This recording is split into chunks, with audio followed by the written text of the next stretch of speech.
Good morning, all the students. You welcome on another part of this chapter, atoms and molecule. यानी कि हम 9th class के chapter atom and molecule के बारे में पढ़ रहे थे।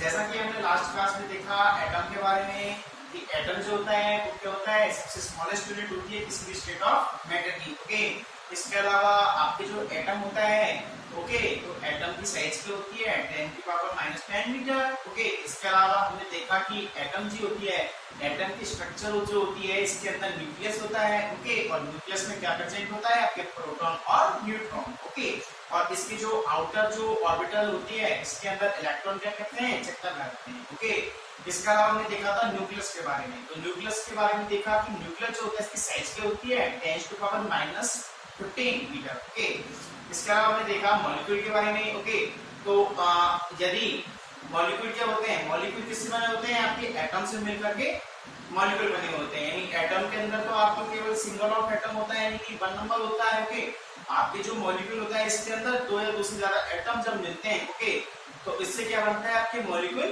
बनता है। इसके अलावा हमने बात की थी एटॉमिक मास की, और इसके बाद में हमने बात की थी हमने मॉलिक्यूलर मास की। ओके, तो हमने 4 चीजों के बारे में पढ़ा था, 4 टॉपिक पढ़े थे, atom, molecule, atomic mass and आपके मॉलिक्यूलर मास। ओके स्टूडेंट, आज की क्लास में हम किसके बारे में देखेंगे, आज की क्लास में देखेंगे एटॉमिसिटी।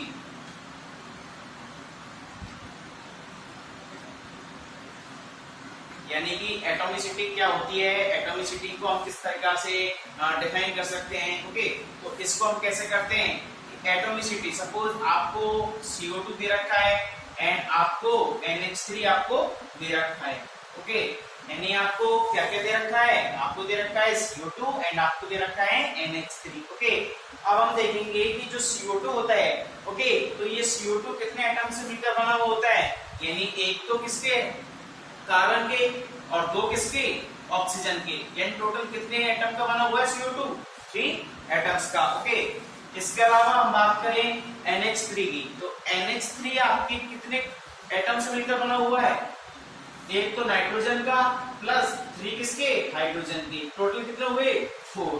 ओके, तो आपके NH3 कितने एटम से मिलकर बना हुआ है, 4 एटम से, यानी 4 एटम से मिलकर बना हुआ है।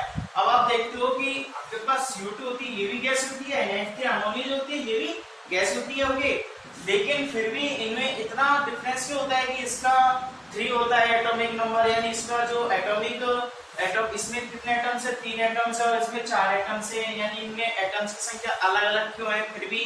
तो इनके बारे में हम पढ़ेंगे कि भाई जो एटॉमिसिटी होती है उसमें हम क्या डिफाइन करते हैं, एटॉमिसिटी में हम एटम्स को डिफाइन करते हैं, यानी किसी भी एलिमेंट्स में, किसी भी कंपाउंड में कितने एटम्स है, यानी कि जो कंपाउंड है वो कितने एटम्स से मिलकर बना हुआ है, उसके बारे में पढ़ना क्या कहलाता है, आपके एटॉमिसिटी। ओके, जैसे कि और भी एग्जांपल्स हम ले सकते हैं, H2O ले सकते हो आप।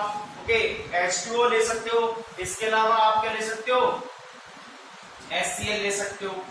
यानी कि H2O जो है ये कितने एटम से मिलकर बना हुआ है, 2 तो हाइड्रोजन के प्लस 1 किसका, ऑक्सीजन का। टोटल कितने एटम हुए, 3 एटम। यानी H2O कितने एटम से मिलकर बना हुआ है, 3 एटम से मिलकर बना हुआ है। एंड HCl जो होता है इसमें हाइड्रोजन के 1 प्लस क्लोरीन का 1। ओके, तो ये क्या हुए, कितने टोटल ऑफ एटम का बना हुआ है, 2 एटम्स का बना हुआ है HCl। ओके, यानी कि एटॉमिसिटी क्या होता है, एटॉमिसिटी होता है किसी भी कंपाउंड, किसी भी एलिमेंट के टोटल नंबर ऑफ एटम को निकालना ही क्या होता है, आपकी एटॉमिसिटी होता है। ओके, तो ये क्या हुआ आपके एटॉमिसिटी। एक बार दोबारा देखते हैं, तो वंस अगेन देखते हैं कि एटॉमिसिटी क्या होता है, एटॉमिसिटी होता है किसी भी नंबर ऑफ किसी भी कंपाउंड के नंबर ऑफ एटम्स को निकालना एटॉमिसिटी होता है। आपके क्वेश्चंस भी देते हैं कि आपको कंपाउंड देगा और आपको बोलेगा कि इसमें से फाइंड आउट कीजिए एटॉमिसिटी, एटॉमिसिटी के नंबर्स निकालिए कितने एटम का मिलकर बना हुआ है। ओके, तो इस टाइप से आपके कौन सा क्वेश्चन आता है, एटॉमिसिटी का ये क्वेश्चन आता है। ओके, अब नेक्स्ट पढ़ते हैं हम,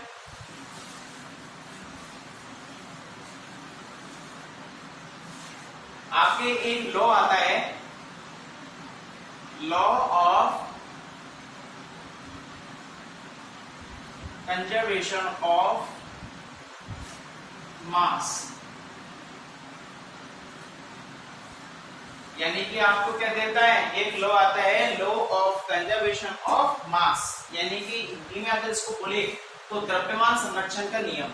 तो यानी ये लॉ क्या होता है, ये लॉ क्या बोलता है, तो ये जो लॉ होता है ये कहना चाहता है कि आप कभी भी जो मास होता है उसे ना तो कभी डिस्ट्रॉय कर सकते हो और ना ही इसको कभी क्रिएट कर सकते हो। ओके, इसको केवल एक फॉर्म से दूसरे फॉर्म में चेंज कर सकते हो। ओके, ये आपका क्या होता है, लॉ ऑफ कंजर्वेशन ऑफ मास, यानी कि the mass can be neither created और नॉट destroyed। ओके, इसके अलावा हम बात करते हैं इसके एग्जांपल्स में कि किस तरीके से इसके एग्जांपल्स देते हैं। सपोज आपने घर में कुकर में 5 किलो आलू रखे आपने उबालने के लिए, ओके, बॉईल करने के लिए आपने रखे। अब आप जब उसको बॉईल हो जाते हो तब आप उसको खोल के देखते हो तो आपको क्या अमाउंट कम ज्यादा लगती है क्या, यानी आपने 5 किलो आलू अगर आपने गर्म किए हैं तो आपको 5 किलो मिलेंगे, ऐसा तो नहीं है कि आपको 4 किलो लेने घट जाएंगे या फिर वो बढ़ जाएंगे, बढ़ के 6 किलो हो जाएंगे।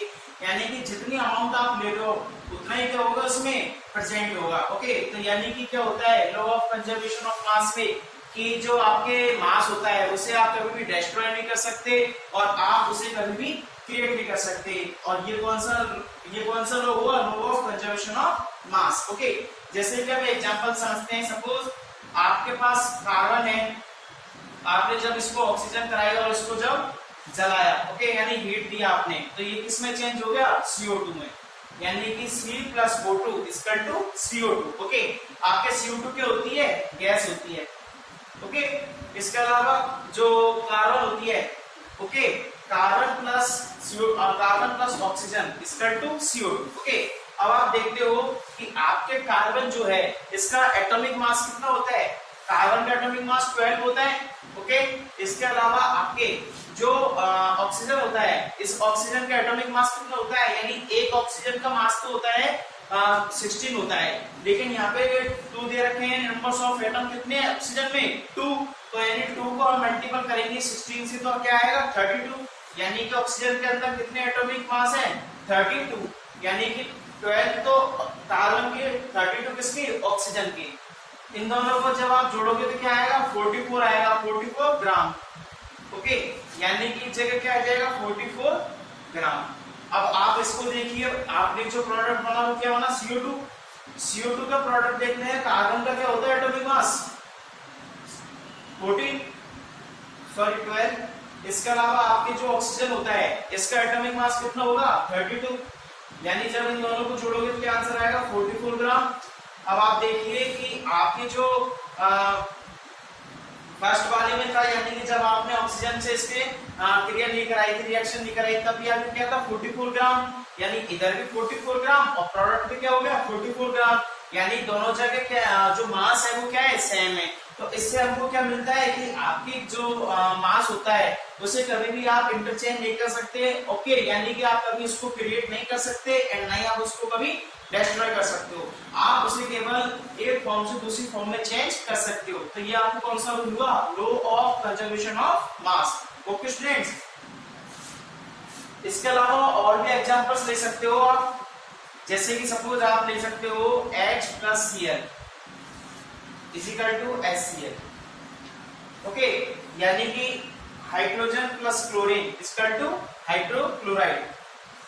हाइड्रोजन का कितना मास होता है 1 होता है, क्लोरीन का कितना होता है, क्लोरीन का आपके 35.5। ओके, अब आप इन दोनों को करोगे तो क्या आंसर आएगा 36.5। ओके, इस तरीके से हाइड्रोजन का कितना होगा 1, क्लोरीन का कितना होगा वही सेम 35.5 और आप इन दोनों को जोड़ोगे तो क्या आएगा 36.5, यानी प्रोडक्ट और रिएक्टेंट में दोनों में क्या होगा मास क्या होगा सेम होगा 36.5 ग्राम, इधर भी और इधर भी क्या 36.5 ग्राम। ओके, यानी कि आपके रिएक्टेंट और आपके जो प्रोडक्ट बनता है इनमें मास कैसा होता है इक्वल होता है। ओके, यानी कि मास में कभी भी चेंजेस नहीं होगा। ओके, तो ये आपको कौन सा लॉ होता है, law of conservation of mass. Okay, अब हम नेक्स्ट पढ़ते हैं।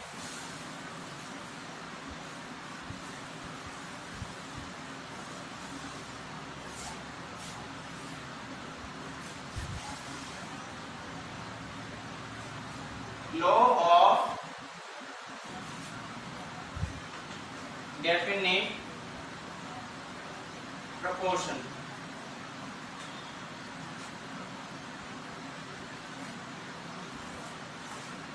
ओके, यानी कि अगला जो लो है वो कौन सा है, लो ऑफ डेफिनेट प्रोपोर्शन।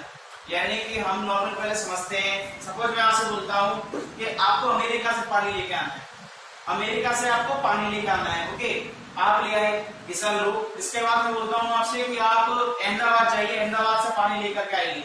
फिर मैं आपसे बोलूंगा आप अपने घर से लेकर के आइए, यानी मैं आपसे बोलूंगा कि घाट घाट के पानी लेके आइए। आपको जहां से जो भी पानी अवेलेबल होता है, जो भी वाटर अवेलेबल होता है, उसको आप मुझे लेकर के आइए। ओके, अब हम देखेंगे कि एक चीज कॉमन आती है, और वो क्या, कि वो ये आती है कि जितना भी आप वाटर लेकर के आए, कहीं से भी आप वाटर लेकर के आए, तो वो वाटर जो है उसका फॉर्मूला क्या होता है, H2। ओके, यानी कि आप कहीं से भी कोई भी वाटर लेकर के आए, चाहे वो यहाँ का हो, चाहे वो दिल्ली का हो, चाहे वो पंजाब का हो, चाहे वो कहीं पूरे यूनिवर्स का हो। ओके, तो जितना भी वाटर होगा उस वाटर का सेम फार्मूला होगा, फॉर्मूला क्या होगा, H2O।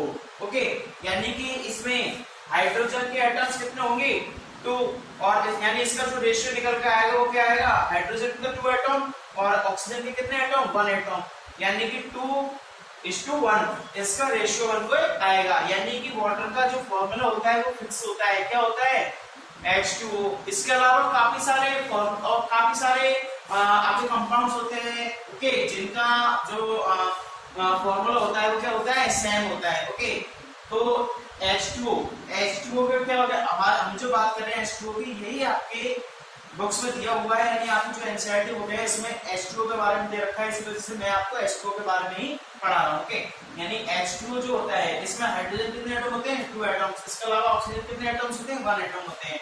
इसका जो रेशियो बनेगा वो क्या बनेगा, 2:1। ओके, तो ये आपके कौन सा लो होता है, लो ऑफ डेफिनेट प्रपोर्शन, यानी कि फिक्स उसका एटॉमिक फॉर्मूला होता है, कि एटॉमिक फॉर्मूले के अंदर आपके फिक्स इस टाइप से कि भाई आप सपोज कीजिए, और भी एग्जांपल्स के द्वारा हम इनको समझते हैं। सपोज आप लेते हो क्या, आप किसी का फॉर्मूला है NaCl, यानी कि आप जो आपके सॉल्ट होता है, जो नमक होता है, उसका फॉर्मूला लेकर के आप समझते हो। मैं आपसे बोलता हूँ कि बच्चों आपको कहीं से भी आपके जो नमक होता है, जो सॉल्ट होता है वो लेके आना है। ओके, तो आप मुझे काफी सारा सॉल्ट लेकर आ गए काफी सारी जगह से। ओके, तो उसका जो सेम फॉर्मूला है वो क्या आएगा, NaCl। ओके, यानी कि जो NaCl होता है इसमें सोडियम और ये क्लोरीन, सोडियम में कितने एटम होते हैं, 1, और क्लोरीन कितने, 1, यानी इसका 1:1 क्या हो गया, इसका रेशियो होगा। ओके, अब हम क्या करते हैं कि ये क्या है आपके पास में, लो ऑफ डेफिनिट प्रपोर्शन, यानी कि किसी भी कंपाउंड का एटॉमिक क्या होता है, उसका फॉर्मूला होता है, वो क्या होता है, सभी यूनिवर्स में सेम होता है, उसे आप कहीं भी अप्लाई कर सकते हो। ओके, यानी कि हमने पढ़ा वाटर के बारे में, वाटर का भी सेम फॉर्मूला होता है H2O। इसके अलावा सॉल्ट जो होता है उसका फॉर्मूला होता है NaCl। ओके स्टूडेंट, तो मुझे उम्मीद है आपको क्लास में, आज की क्लास में आपको समझ में आया होगा कि आपके जो लो ऑफ डेफिनेट प्रपोर्शन, इसके अलावा law of conservation of mass and atomicity जो है उसके बारे में।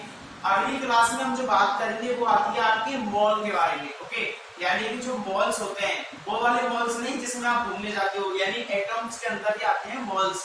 ओके, उनकी आपको क्या निकालनी पड़ती है, नंबर्स निकालने पड़ते हैं, यानी कि वो एक अलग से आपकी बहुत बड़ा टॉपिक होता है। ओके, उसके बारे में हम पढ़ेंगे। तो अगली क्लास में आपको बिल्कुल एकदम स्ट्रिक्ट होना है, यानी कि आपको एकदम जागरूक रहकर पढ़ाई करनी है। ओके, तो आपके लिए क्या लिखना था, law of definite proportion. Okay students, अब बात करेंगे हम अगली क्लास में।